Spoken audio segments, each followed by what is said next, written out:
You are listening to the 90 Days Later podcast with Anna Charles, episode 60. Welcome to the 90 Days Later podcast, where I show you how to stop over drinking in 90 days without missing out on life. If you're not an alcoholic, but fed up with saying yes to a drink when you mean to say no, you're in the right place. Hello, everybody, and welcome back to the podcast. Today, I have an intriguing topic. I want to talk about how to stop doubting yourself. Now, this is actually one of those topics that I cover when I'm talking about drinking, but actually this applies across all of your life, and that's a beautiful thing. So when I first speak with people about coaching, when they first come to me and we have a consultation call to talk about where they are and where they want to be, if they're uncertain about proceeding, usually one of three factors is at play. Firstly, they might doubt me because we wouldn't have worked together before at that point. This is totally fair. And it's actually one of the reasons I put out so much in my podcasts and in my mini videos and in my webinars, because I really want you all to see what working with me could be like. The second reason that comes into play with any doubt is perhaps they doubt that coaching will work. Again, totally fair if you haven't had coaching before. And this is, by the way, another reason why I put out so much in my podcast on topics that I coach with my clients on, right? Plus my podcasts also address questions I receive from people about particular things they're struggling with. It's all about easing that sense of doubt. Thirdly, they may doubt themselves. They may doubt whether they'll even have any success with the coaching, even if they believe that I know what I'm talking about, and even if they see that so many others have achieved their goals, they might still doubt that they are capable. And that's self-doubt coming into play. So that's what I want to address today. First, though, I want to talk about negative confirmation bias, because this comes into play very much with doubt. Now, we are built for survival. The human brain has survival as its main aim, right? Living from day to day.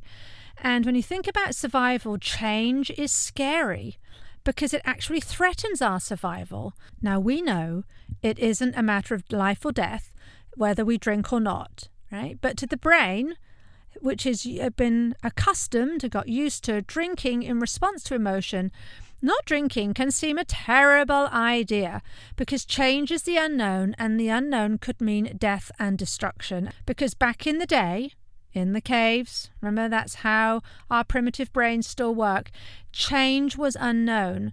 And change, therefore, was scary. And, perhaps we were going to eat this berry instead of that berry. Is this new berry going to kill us?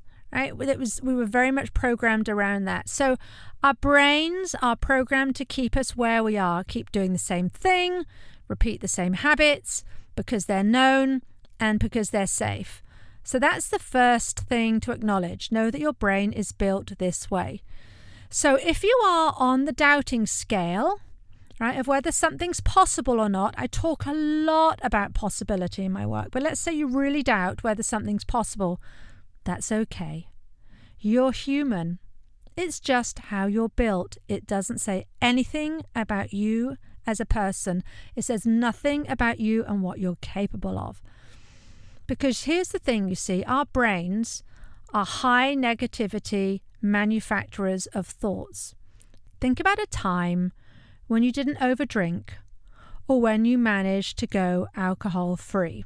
Right? So it's actually a good thing, right? You managed to achieve something of a goal. But rather than sitting there high-fiving yourself when this happens, I see people so often downplay these achievements. They say, yeah, I did that, but, it was only one night. Or they'll tell me it was easy to go alcohol-free because my heavy drinking buddy had a cold and was a bit off that night. Or maybe it was easy because the bar was out of my wine.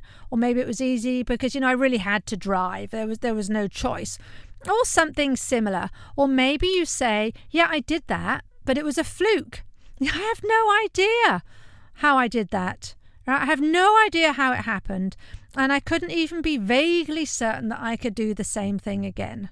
Right? So people tell me all those things at the end of something successful. So you can see what's happening. We are negatively manufacturing thoughts about something that's worth celebrating. That's just what we do as humans, because we have a negative confirmation bias. So I really wanted to start with that, because that's really, we're not starting from a scale of having a high sense of confidence and ability in ourselves all the time, even when we actually have a lot of proof that we could be that way. So we go around feeling doubtful about our capabilities. But do you know why that comes about? Now, many people will tell me things like, well, I just do. I'm just not that confident. I'm just like that, right? I always just tend to doubt myself. I always have since I was a child. Some things are just beyond me. Now, I've not had that much success in my life, so of course, I'm a bit of a doubter. In fact, the older I get, the more I tend to doubt myself, because I've got more experience of things, frankly, just not going right for me. So that's what I hear from a lot of people, especially when they first come to me. Now, if you've been listening to my podcast for a while, or if you're one of my lovely clients, you might answer the question differently. You might say that how you're doubting yourself is down to your thoughts, right? And you would be correct. But there's a huge difference between knowing this intellectually and actually applying this information in real life to doing something about your thoughts. Consider it. This is the difference between attending a lecture or a seminar or a training course and just writing down all the notes and then going home and saying, well, that was very interesting, and then getting on with your life, right? This comes down to actually applying what you're learning. So here's what I want you to do. And you can do this right now after I speak the next bit. Pause the podcast and do it, or find a time that works for you. I want you to get quiet. I want you to get really, really quiet with yourself. And then I want you to ask yourself, what do you think about yourself when you're quiet and alone? When it's just between you and you. When you can be just honest. You don't have to share this with anybody. But I want you to write down what comes to mind. I want you to write down everything you think about yourself. About your ability to change. About your ability to back yourself. About your ability to be confident in your capabilities, in your future capabilities, even if you haven't got much to show for it so far. About your ability to change, about your relationship with alcohol, about anything really that comes to mind. It's all about you. And then I want you to look at what you've written. Now, at this point, when I have my clients do a thought download, I often say, now, if you were to implant those thoughts, those sentences you've written down into anyone's brain, they'd probably be acting as doubtfully as you are. Right? So just think about that for a second. Those are the stories that you're telling yourself, and then you're sort of acting out on those stories. But the main benefit of doing this writing down is that it gives yourself some distance from these thoughts. You become the observer of you. You get some awareness of what's going on. And this awareness will help you make decisions. Even if it's only for you to see, yes, of course, when I'm thinking like this, of course I'm going to feel doubtful.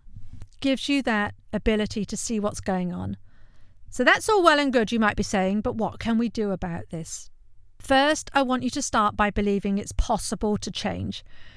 Even if you don't see the route forward, even if you don't know the how. Now, my coach talks a lot about the who before the how. This is about you stepping into your future you and acting from that space right now. Even if you don't have all the answers, or even if you don't even see how you'll achieve your goals, none of that matters. Even if you say it's not possible, and even if you have lots of evidence why it's not possible, I would still offer, how does thinking that serve you? Wouldn't it be possible to believe it's possible? Wouldn't it be better to believe it's possible to change? So always start there. Just start by believing it's possible to change, even if you don't know how yet. Now, another tool is to be future focused. So many of us are past focused. We look to what we've done before or to what we haven't managed to do before, and determine our chances of future success based on that. But if you haven't managed to stop over drinking yet, looking to your past for help doesn't make any sense, right? And it's of no help. I hope you can see that. It really, if you've not achieved it so far, looking at what you haven't been able to do is not going to give you the route to what you want to do. This, my friend, is why coaching is such a beautiful thing. Because coaching is about believing in things you've not yet created in your life.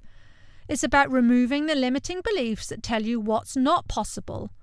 It's about consciously choosing to believe in something for the future that, right now, you're not 100% certain about. How does this happen? Well, coaching helps you see what's going on in your own brain. So a coach will help you see where you're stuck, even if you can't see it yourself, which enables you to move forward from where you are. So I talked a lot there about coaching, but really the goal there is to be future versus past focused. Step into the future and see how capable you are. It really will be a bit of a wake-up call. And even some of these things that you think, well, that's no big deal. Think before you did it. Before the first time you rode a bike, the first time you roller skated, before the first time you took a flight on your own, for heaven's sake. It doesn't matter what it is. These were all things that you hadn't done. You didn't know how to do until you did them. And now you know how to do them. Stopping over drinking and learning the skills to do it is no different. Now, when it comes to self-doubt, I must talk about worst case scenarios. I was stuck in the rut of worst case scenarios for years and years and years. And it went something like this. Right, so I would decide to do something about my drinking for once and for all. And I would get so far, and then I'd have a slip up, and then I'd fail. And at that moment, it meant I would only increase my doubt in myself, right? Which in turn would kickstart all of the worst case scenarios out. Yep, I trot out all the same old favourite stories. You've tried this so many times already, you're just never going to figure this out. And what if this is the one thing in your life, Anna, that you don't get sorted? What if you're just going to have to live with this? What if it gets worse? What if you're never able to change?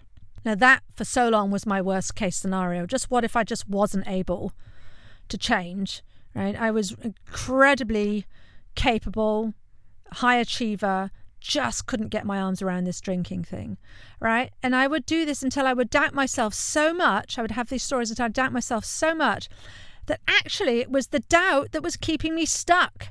It was becoming a self-fulfilling prophecy. Until I learned that there was a worser case scenario. And yes, I use the word worser advisedly. I'm normally a bit of a grammar stickler, but I think worser applies here. Because the worser case scenario is not having the best case scenario. It's not having the best case scenario of being free around alcohol and having the life that I wanted, having the life that I have now. Right? So what's it going to be? Are you going to remain past focused, suffused with doubt? Or are you willing to consider what's possible? Are you willing to imagine even what's possible? To see that you, my friend, have all the power? Are you willing to do the work to look at your thoughts, to understand why you are where you are, what's keeping you stuck? To see it's not something outside of you. It really isn't. It's all under your control. You really do have the control. But if you do have doubt in yourself, I can help. I can help you take action despite your doubt. I will help you see just what you're capable of until you will soon wonder why on earth you're so doubtful about yourself in the first place. I love this when I'm working with my clients. We get a while in, a few weeks in, and they start telling me all these things that they're now able to do in such a neutral, matter-of-fact way. We're not even celebrating anymore because it's just how the person they have become. And then we look back to where they started. That's actually a really wonderful thing. Okay, so that was it for today about self-doubt. And if you have questions, you can email me on anna@90dayslater.co. If you're fed up of having the doubt, if you just want to get this drinking struggle done with, book a consultation call with me. And we can talk about where you are, where you want to be, and how I could help you. and it's totally free. The first call. Even if you decide not to work with me, you will leave the call with information that will have changed how you see yourself and alcohol. To book a call, go to 90dayslater.co and click on the big blue button, and I'll see you next week. If you like what you're learning in the podcast and you want to take the work further and achieve total freedom around alcohol, let's talk. I help my clients stop reaching for that first glass of wine the moment 6 p.m. rolls around and they don't miss out on life. And we do it in 90 days. The effect is permanent. Email me for more information on anna@90dayslater.co. And if you did enjoy the show, I'd really appreciate if you'd leave a rating and review to help others find the 90 Days Later podcast.